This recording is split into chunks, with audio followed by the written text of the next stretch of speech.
OVNIs, é claro, são um termo muito carregado, porque a maioria das pessoas considera uma confusão sem sentido, por um bom motivo, porque houve tantas fraudes, tanto absurdo, maus entendidos, deliberados. Então é provavelmente a área mais difícil de pesquisar, que eu estou ciente. E ainda, se você cortar tudo isso, é isso que dá muito trabalho para fazer. Você acaba por encontrar um grupo central de eventos sérios, registrado por pessoas competentes, que são perturbadores os fatos. E eles são perturbadores por algumas razões. A primeira coisa é que eles são reais. Alguns deles são reais no sentido de que aparecem em vários radares simultaneamente. Eles deixam evidências para trás, solo queimado, radioatividade, esse tipo de coisa. Então eles são tangíveis, eles não são alucinações. Os conjuntos RAR não têm alucinações, especialmente as múltiplas. Por outro lado, eles exibem um comportamento que desafia as leis físicas. Eles vão mais rápido que a velocidade do som, sem estrondos sônicos. Eles fazem curvas em ângulos retos que são simplesmente impossível de racionalizar.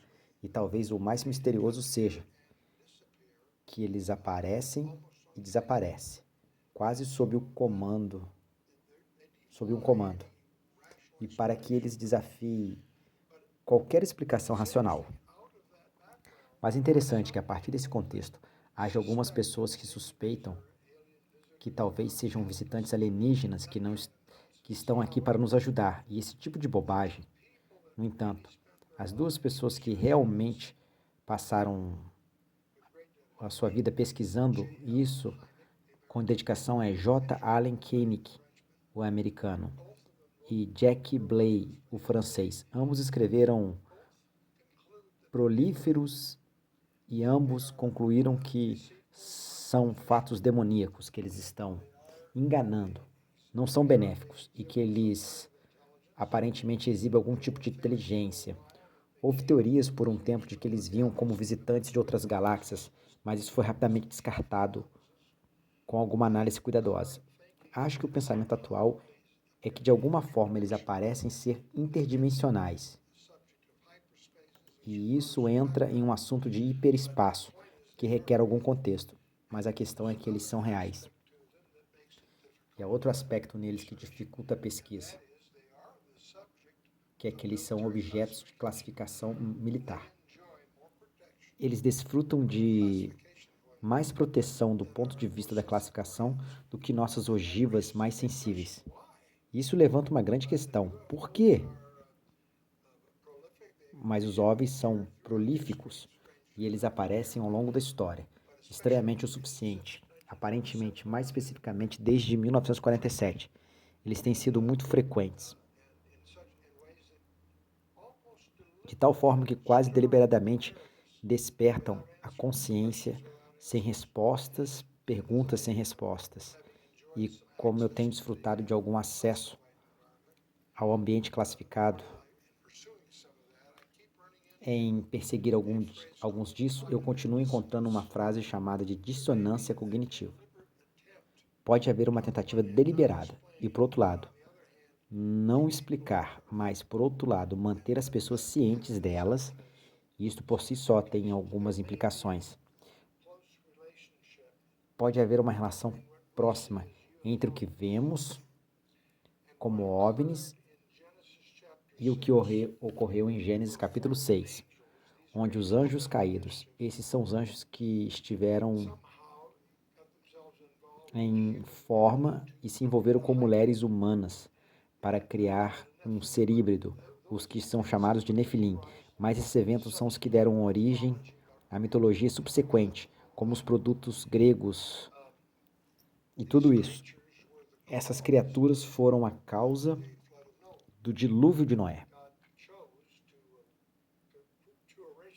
Deus escolheu apagar o quadro negro e escolheu 8 pessoas e se livrar do resto pelo dilúvio. É claro, foi pelo fato de que eu deveria colocar de outra forma. Noé e sua genealogia não foi prejudicada por essa trapaça dos anjos caídos. A palavra tamim no hebraico se refere a um defeito físico do qual ele estava livre, que era a sua genealogia.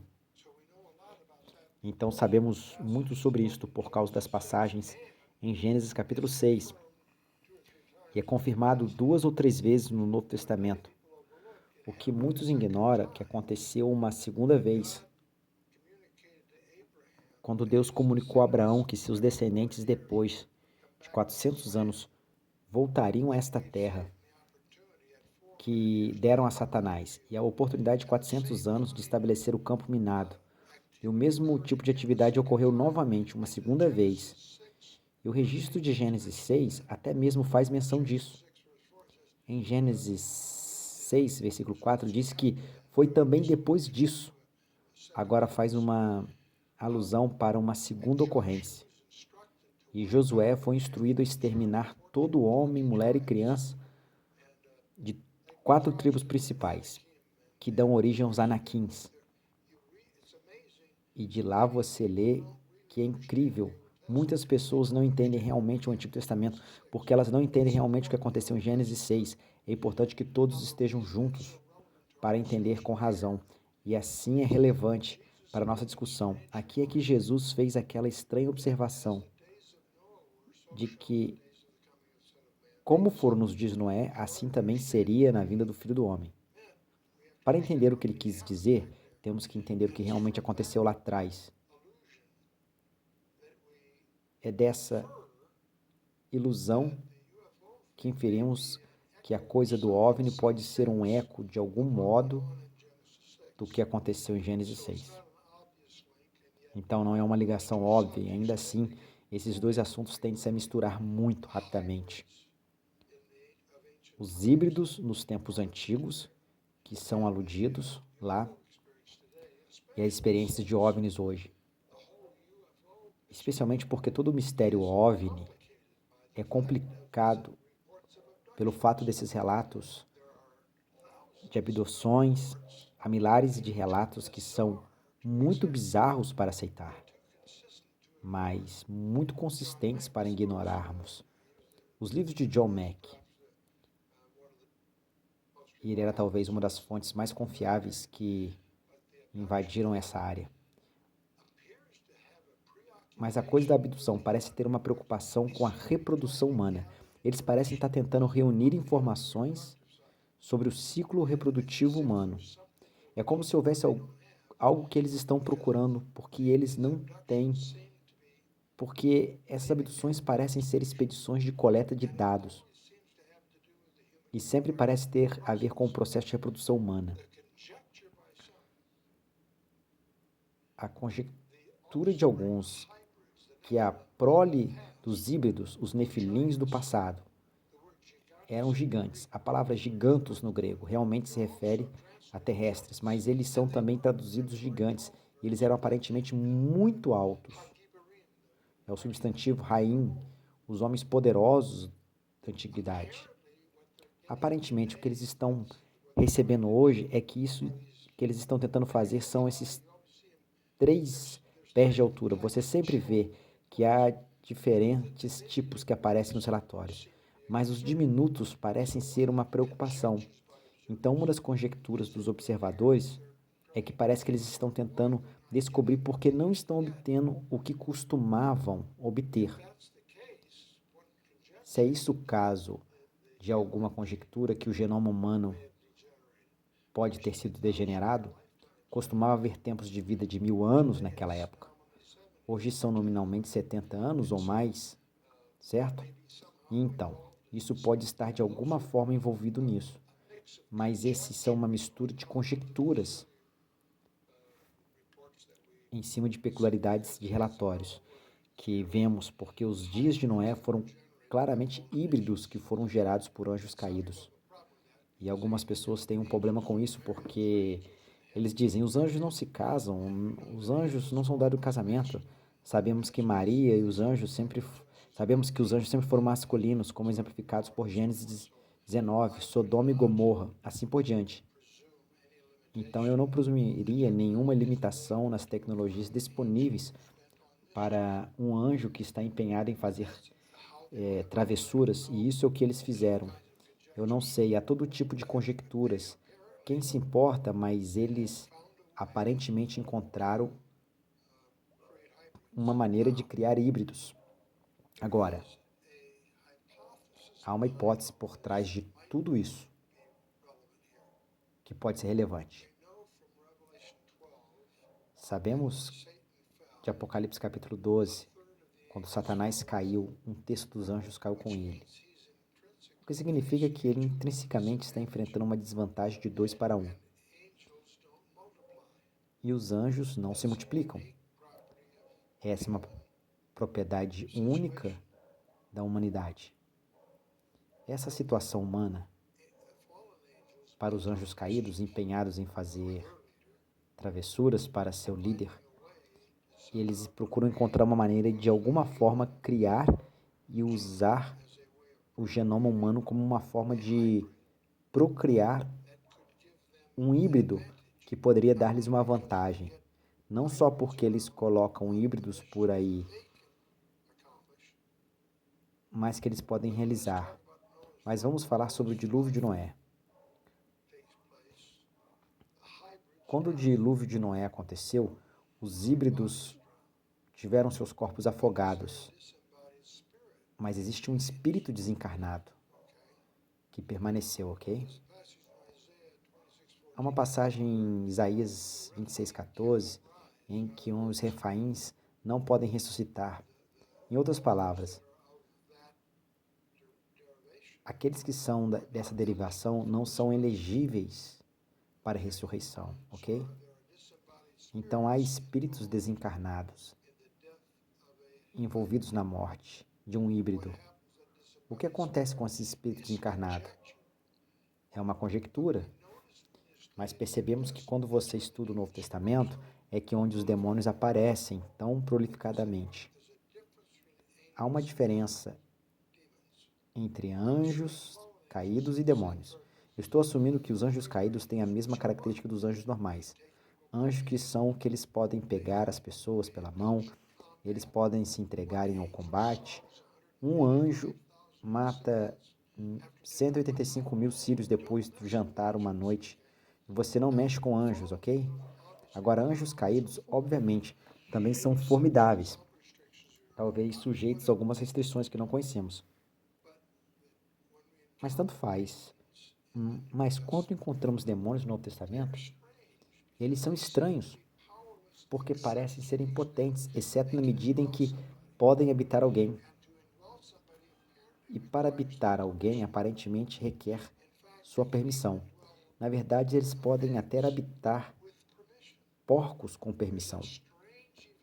Há aquele evento estranho em Gadara, onde eles estão sendo confrontados e esse cara está possuído por demônios.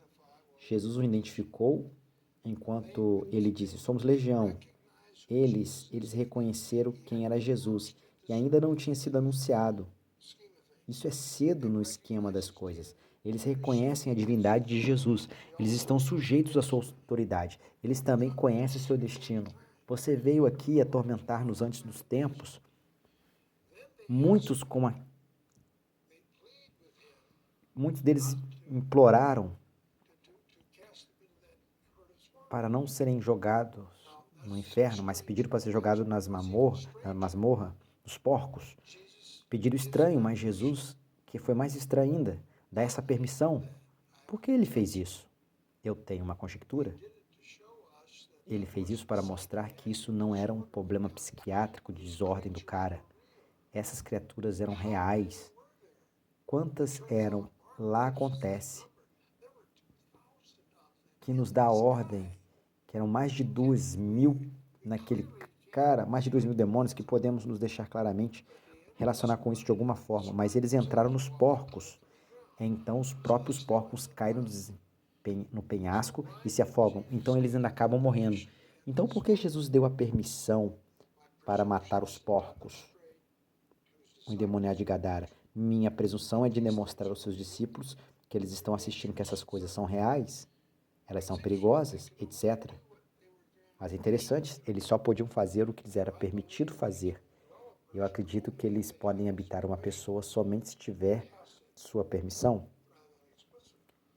Em vez de explícito, o que você estuda, o romance de William Blythe, no Exorcista, eu estava com Valer Martin naqueles dias e se propôs a falar sobre o filme. William tinha feito uma lição de casa sobre o Exorcista, estudo de caso, o principal sendo de um menino em Nova Jersey.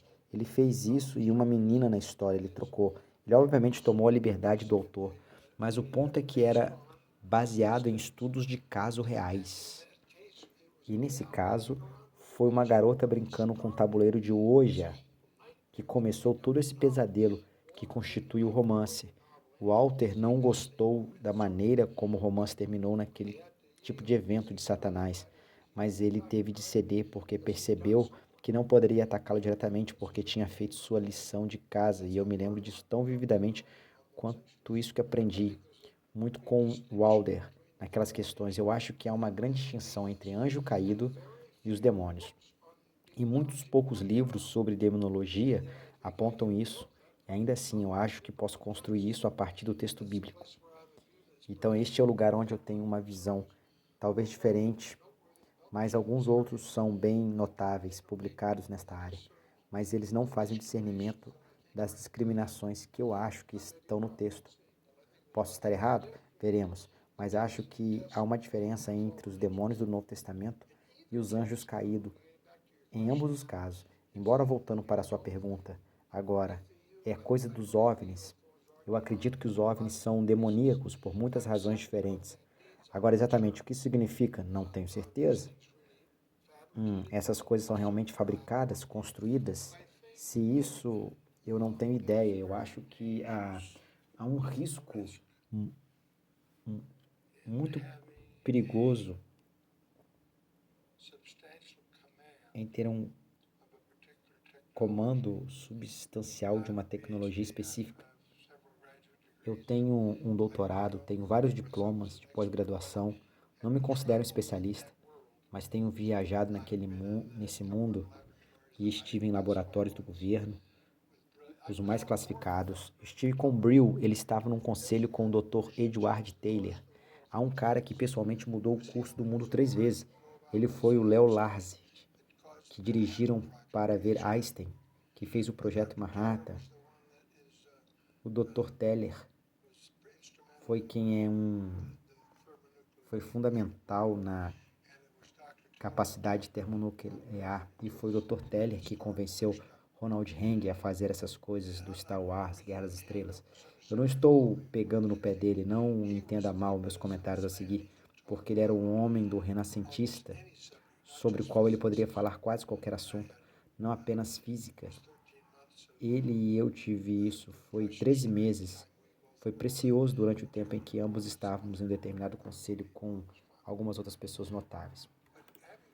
Foi divertido, mas tendo negociado com esse tipo de pessoa, tornei-me muito consciente do fato de que há um perigo em ser um especialista, porque como realmente obtém o comando de uma área, você começa a ficar surdo aos ventos contrários em torno dessa disciplina. Bem, você notará isso com os médicos. Os médicos tenderão a interpretar seus diagnósticos em termos de sua especialidade. Essa é uma das razões pela qual você, se quiser, vai a um clínico geral, não um cirurgião. Em outras palavras, que as pessoas são muito influenciadas por sua área, que se tornam extremamente competentes. No mundo científico, que na maioria das vezes é acompanhado por uma falta de humildade, você quase pode chamar a isso, em algumas pessoas, em alguns casos, arrogância. Há uma relutância em entender ideias, a menos que sejam devidamente qualificadas. Eles não vão deixar de ouvir outro PhD a menos que ele venha para uma escola equivalente boa. Há muitos físicos que não vão ouvir Barry porque ele nunca terminou seu doutorado na Austrália, por alguns motivos familiares. Ele é brilhante, ele fez um trabalho marcante. Junto com a experiência, vem alguns preconceitos. Minha marca registrada, verso de marca registrada pessoal, como sempre foram os atos de 1711, para serem com proibição, pois a palavra, com toda a prontidão, o Espírito pesquisam as Escrituras diariamente para provar se esses atos são quase 40 anos. Eu sempre enfatizei essa parte. A segunda parte é pesquisar as Escrituras hoje para provar onde essas coisas estão, onde tem sido minha palavra de ordem, meu ministério o tempo todo, nos últimos anos. Descobri que não é um problema tão grande quanto a primeira parte. Eles recebem a palavra com toda a prontidão. Ele está falando de Atos 17, dos Bereanos.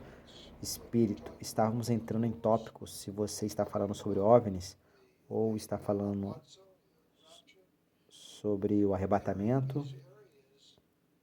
Você está entrando nessas áreas onde descobre uma das coisas críticas na abordagem. Esse tópico é ser capaz de deixar de lado seus preconceitos e ir em frente com isso. É muito difícil algumas dessas áreas carregadas com uma mente aberta. Eu fiz um livro sobre encontros alienígenas, estava na rádio, então eu estava sendo entrevistado e eu fiz a observação de que, na minha opinião, um cristão não pode ser sequestrado. Bem, recebi um telefonema de um produtor de Hollywood chamado Tracy Torrett. Não sei se ele era parente de Mel, mas fiquei tão assustado ao receber o telefonema de um produtor de Hollywood, mas eu estava na rádio, que por acaso estou envolvido em um projeto que descobri mais tarde, que era o filme do caso Travis Walton, Fogo do Céu, porque eu não tinha visto quando vi aquele filme.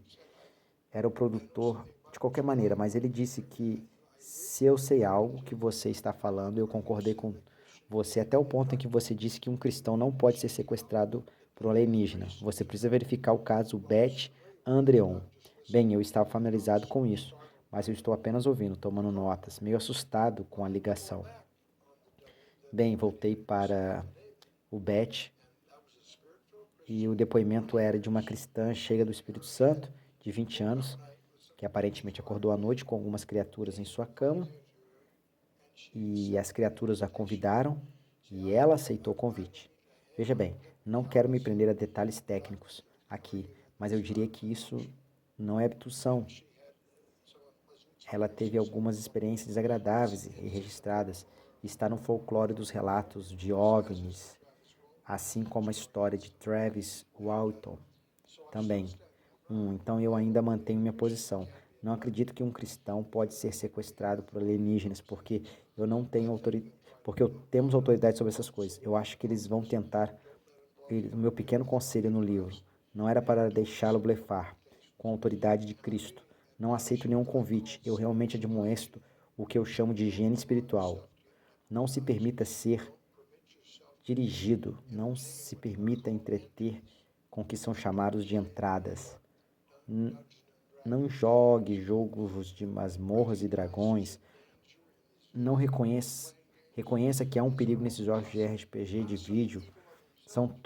Certamente são maus por si mesmos. Eles não são maus por si mesmos, mas podem ser usados como entradas para aqueles que escolheriam atravessar sua vontade. E está no seu controle. Mas eles estão tentando superar o fato de que eles são hostis. O fato de que seu objetivo parece ser a nossa destruição é perturbador. E outro aspecto que é perturbador, as pessoas têm e teve um encontro, parece tê-los mais de uma vez. E eles parecem retornar às pessoas que tiveram a experiência quando criança, tiveram isso mais tarde. Teve um diálogo interessante com Rawlins Day e o Walter Martin. Estávamos falando sobre essas questões porque Walter Martin era muito agressivo na ideia de que um cristão não pode ser possuído. E uma das escrituras que teve uma série de experiências em seu ministério que pareciam ir na outra direção, e eles eram amigáveis apenas explorando isso com uma diferença de visão. Mas em comparação às notas, explorando, eles chegaram a uma conclusão interessante em todos os casos. Levantou que o parecia como se um cristão tivesse um assédio sério de algum tipo. Eles sempre tiveram um envolvimento ocultista antes. E uma das conclusões é que chegaram juntos e eu estava com eles quando tudo isso aconteceu e eu fiquei fascinado com a discussão. Uma das coisas que eles destacaram entre si, os velhos tempos das denominações clássicas, quando você aceitava Cristo, eles tinham um procedimento que envolvia a denúncia de Satanás e todas as suas obras e todos os seus caminhos, uma denúncia explícita dele. Os católicos ainda fazem isso. Eu acho que os luteranos fazem, mas não é o nosso estilo normal hoje em dia. Eles seguem o caminho da salsicha e você sabe, passaram pela rotina típica que usamos hoje. Não inclui necessariamente uma renúncia explícita do passado em termos de uma coisa é se arrepender dos seus pecados. Outra bem diferente é que há um aspecto do nosso passado que podemos não conhecer, mas renunciar a ele, renunciar a qualquer posse que possa estar lá, aparentemente por ser uma boa higiene, porque isso pode ser parte do que está causando confusão. Se alguém quiser recuar e parecer mais conspiratório, pode argumentar que eu colocaria a conspiração nas mãos de Satanás. Não necessariamente algum grupo de pessoas numa sala, mas isso nos leva de volta a todo o argumento da dissonância cognitiva. O fato de que parecemos estar preparados para uma surpresa que está chegando. Eles estão tateando por uma justificativa alternativa para a sua visão de mundo, que não mostra uma responsabilidade para com Deus. Agora, o que eles negligenciam, que até mesmo apenas adia a responsabilidade, não fica livre-se disso, mas toda a ideia da humanidade ser responsável perante um Criador é algo que eles estão tentando distanciar. Da mesma coisa que o psicólogo faz quando lida com a culpa, ele só consegue lidar com o sintoma, não a causa real, que é o pecado. Eles não têm como lidar com o pecado, mas reconhecem que a culpa é um fator importante no comportamento humano. E como lidar com ela, mas lidam com ela com sintomas, não com a causa. Bem, em termos de vida no espaço sideral, é o mesmo tipo de coisa. É uma busca para ampliar o debate, fora de qualquer responsabilidade local. Mas pode haver algo mais planejado do que isso. Eu tenho uma visão escatológica peculiar. Isso pode impactar aqui, então deixe-me apenas jogar isso, se fizer sentido. Estou fascinado enquanto estudo escatologia, que quase tudo lá se encaixa em uma estrutura, exceto uma coisa.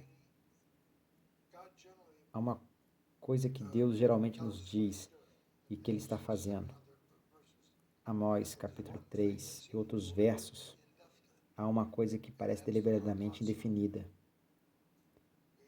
É o rapto que somos esperados a qualquer momento, mas já passamos vários milhares de anos, mas ainda devemos esperá-lo a qualquer momento.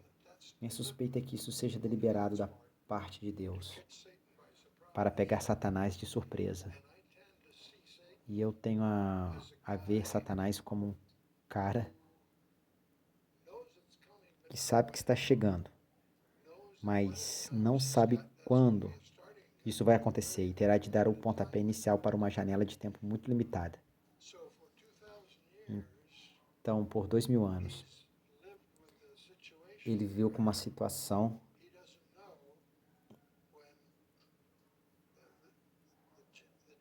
em que ele não sabe quando o jogo acaba. E ele tem a sua janela de oportunidade. As pessoas me perguntam se eu acho que o anticristo está vivo hoje. Eu digo absolutamente. Se você perguntar isso há 100 anos, eu diria absolutamente.